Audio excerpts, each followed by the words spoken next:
நான் எப்படி இருக்கேன்னு நீங்கள் நினைப்பீங்க. எங்கள் ஊரில் அட்டாமலை எப்போ சரி மழை. ஆனால் கடைக்கு போயிருந்தேன்னா வர்ற வழியில் சரியான மழை. நல்லாவே குடிச்சிட்டேன். பாருங்கள் எப்படி ஈரமாக இருக்குன்னு. செம்மையாக இருந்துச்சு. ஆனாலும் சரி எப்படி மழை வந்துச்சுன்னு பார்க்கணும்ல. இப்போ கம்மியாயிட்டுது. எப்படி மழை பெஞ்சதுன்னு பாருங்கள் எங்கள் ஊரில். உங்கள் ஊர்லேயும் மழையானு மறக்காமல் கமெண்ட்டில் சொல்லுங்கள். அதுக்கப்புறம் நம்ம வீட்டில் வந்து கரண்டு போயிடுச்சு. இதாங்க பாருங்கள், வீட்டில் கரண்ட் இல்லை. இப்போ நம்ம பாப்பா இருட்டுக்குள்ளே உட்காந்துட்ருக்காங்க. இருட்டுக்குள்ளே போனால் சுத்தமாக தெரிய மாட்டேன்.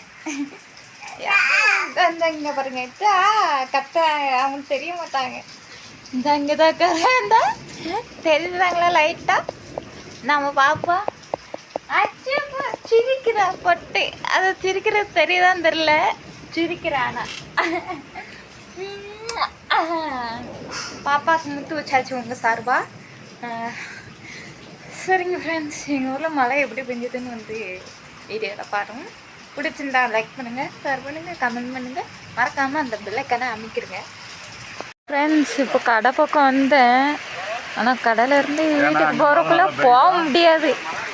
பாருங்க எப்படி பெய்யுது. ஐயோ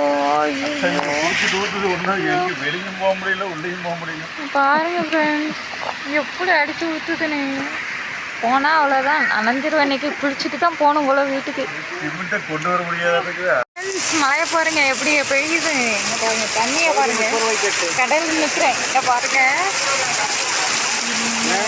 மழைடா சாமி. நான் பேசுறது கேட்கறான்னு தெரியல, அந்த அளவுக்கு மழை பெய்யுது. இதில் தான் போகணும் ஃப்ரெண்ட்ஸ். அங்கே வீட்டுக்கு போயிட்டு நான் எப்படி வந்திருக்கேனுங்கிறத காட்டுறேன்.